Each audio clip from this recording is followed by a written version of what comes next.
Welcome to the TUC, our Parliament for working people.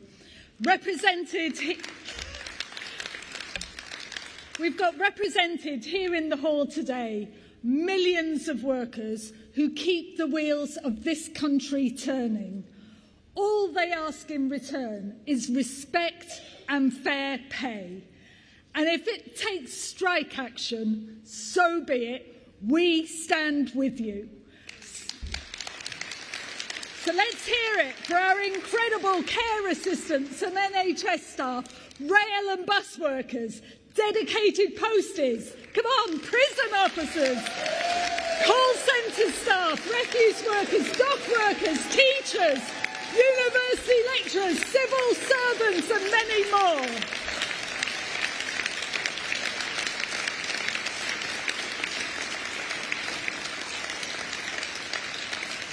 Conference, these are decent people who are honest and hard-working. But according to Liz Truss, British workers are layabouts, lacking graft, skill and application. The Prime Minister believes that Britain's poor productivity is down to the poor performance of workers. It's a bit rich from a PM whose own performance crashed the country. She didn't even turn up for work yesterday. And since her disastrous debut, we've had more U-turns from her than a malfunctioning sat-nav. And all this after 12 long years of Conservative governments that have slashed, burned and ripped off this country something rotten. While the sun was shining, the Tories didn't mend the roof, they nicked the lead off it. So let's have a reminder of what's happened under Tory governments. Which country has the worst investment in the G7? The UK. Which country has the worst wages growth in the G7? Don't need to tell workers this one. The UK. And which country has the worst economic growth in the G7? You've guessed it, the UK. That's your record, Prime Minister. That's the country your party has been running for the past 12 years. Now, to be fair, under the Conservatives, some things are growing.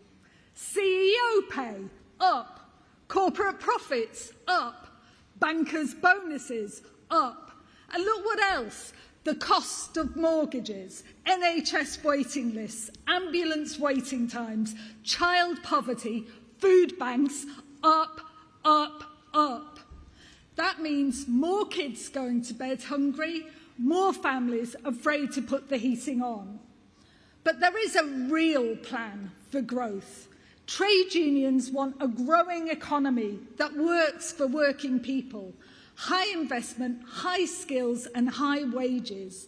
Decent work, so workers don't need to go on strike to defend their pay. And we want a strong society that comes with growth, fairly shared. A well-funded NHS, schools, public services, a safety net to help us all in a crisis. No one growing up and no one growing old in poverty. A safe, secure, welcoming society. And more than that, a country of culture, music, football, books and brilliant TV. For over a decade now, the TUC has made that case for investment, for R&D, for innovation, for skills, to make things here in Britain, to meet the challenge of net zero with good green jobs, and to harness the big gains of new tech for all of us. We need an economy that rewards work, not wealth. But under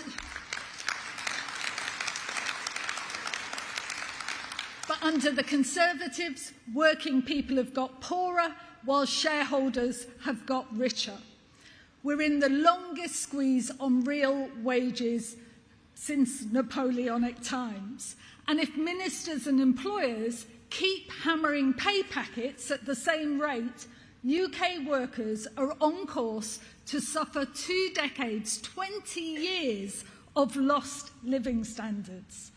Over the next 3 years alone, real earnings are set to fall by another £4,000. We have got to stop the rot. Families can't afford to tighten their belts anymore. They're at breaking point. Just look at that disastrous mini-budget only a month ago. And I say this to Liz Truss. Your budget wasn't pro-growth, it was pro-greed. Tax cuts for the rich with no plan for growth at all. That's why the markets got spooked. That's why the economy tanked.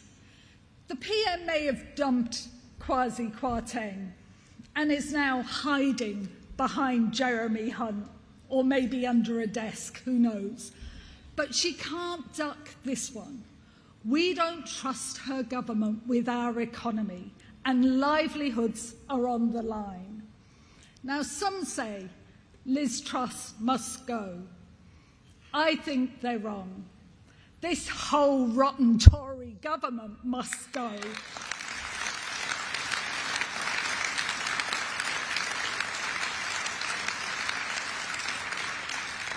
The Tories are toxic.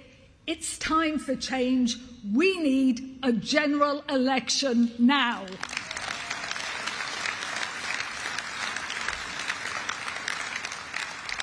We know who really creates wealth in this country, and it's not the hedge fund managers who made a mint by betting on the pound crashing. The real wealth creators are the people of this country. Now, Jeremy Hunt may be the new face at number 11, but it's the same old story. Lift the cap on bankers' bonuses, drive down workers' pay. Handouts for the wealthy and big business, cuts to universal credit and benefits. Give to the rich, take from everyone else. Robin Hood in reverse. Sherwood Forest, fracked. Working people are not fooled by trickle-down economics. It's the same old Tory money trick. Austerity means NHS waiting lists grow and businesses go bust. When workers get money, they spend it. When the rich get money, they offshore it. So I have a message for Liz Truss. Working people are proud of the jobs we do. We work hard. We work the longest hours in Europe. Yet thanks to your party's 12 years in government, millions are struggling to make ends meet. We don't need lectures on working harder. This country needs a proper plan for fairer, greener growth. The Prime Minister should answer another important question. If you really care about hard graft and performance, how come you gave Jacob Rees-Mogg a job?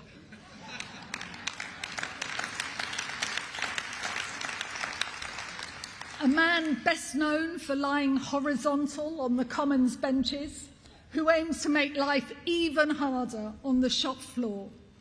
He wants workers' rights that came from the EU stripped from the statute book. Important rights like holiday pay, time off for mums and dads, and safe limits on working time. But the Minister for the 19th century needs to wake up. The TUC has just asked people who voted Conservative in the last election what they think the government should do. 81% of Tory voters say protect our rights at work.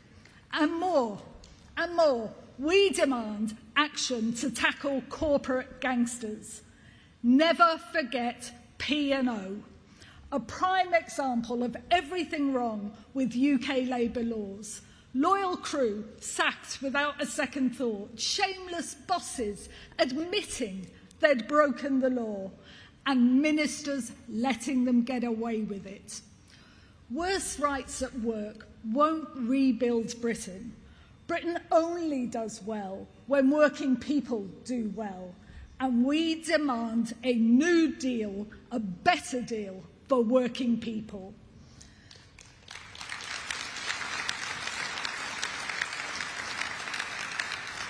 Now, the truth is, from Tolpuddle onwards, the establishment has always seen workers organising as a threat. And yes, we are. We are a threat. We're a threat to casino capitalism. We're a threat to the notion that you can divide workers. And we are a threat to exploitation and low pay. So just when the citizens of this country are in despair, when key workers' kids are going to school with holes in their shoes and young families are worried sick about the mortgage, this government's top priority is attacking the right to strike to make it harder to win fair pay. A cynical effort to distract from the chaos that they have caused.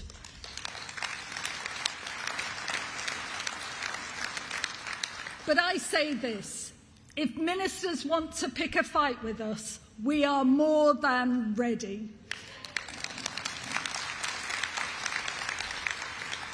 Today, I give them notice. We've already taken legal counsel. We know that you're in breach of international law and trade deals that enshrine labour standards. So read my lips. We will see you in court.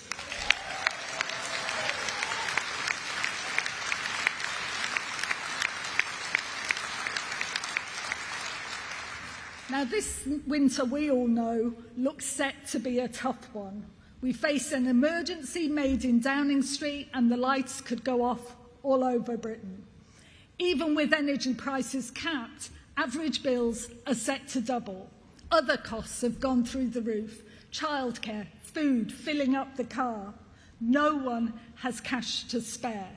And with inflation at 10%, we don't need wage restraint. It's time for some profit restraint. Taxpayers helped business with their bills. Now it's time for business to play their part. No layoffs this winter, no boardroom bonanzas, and no shareholder sprees. Put the cap back on bankers' bonuses. Let's have a bigger windfall tax on greedy energy giants. And don't just bail them out, bring them into public ownership.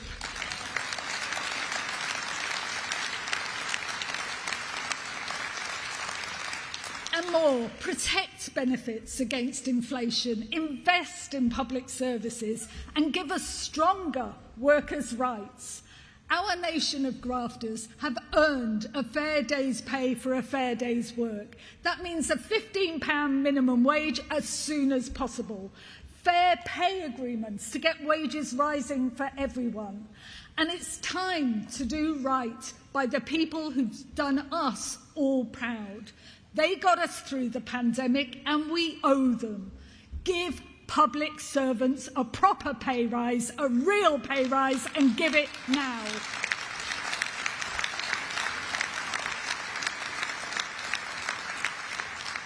And on November the 2nd, from every corner of the UK, we will rally to Westminster, and if this shower of a government is still clinging to power by then, we will demand that general election.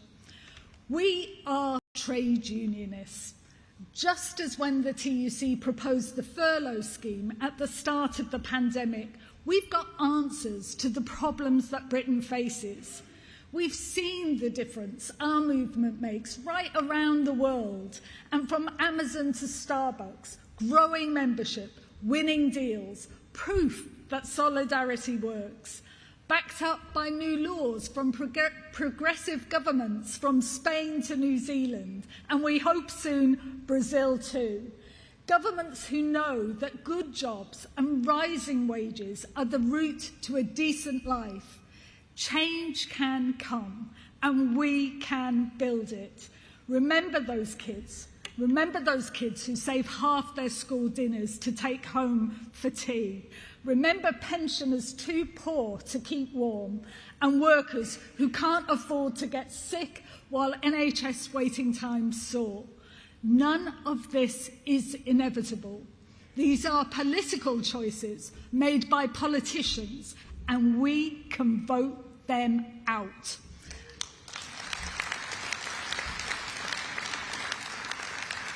Now, as unions, our job is to win now and every day. The bigger our movement, the stronger we are.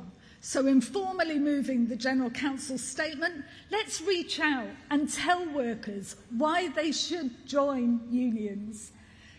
You see, trade unionism is the reasonable notion that your boss doesn't have all the answers, that working people together have a voice and have power, and how that changes everything. We are the people who brought you the weekend, the 8-hour day, equal pay. We're proud of our diversity, our wonderful president, Sue Ferns, Dr. Roach, who's brilliantly led our campaign against racism.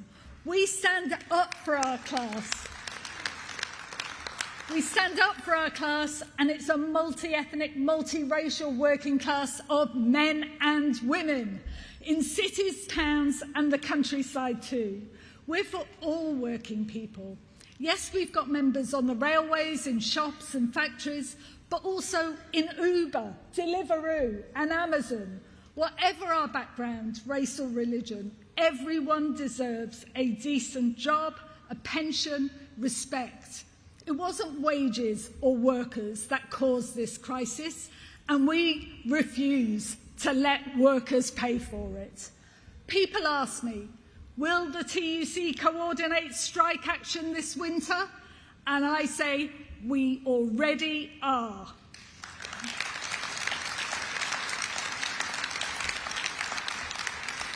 When workers are left with no choice but to vote for strike action for decent pay, I say, bring it on.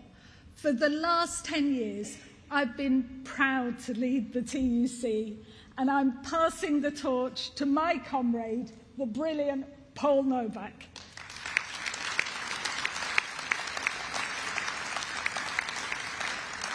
At heart, I've always believed that trade unionism is about friendship. Friendship between workers transforms what is possible. Congress, we have hope. Hope in young workers joining unions, workers backing workers, black workers and white workers standing together. Let's take that message to workplaces and communities in every corner of the country. We can build a better world.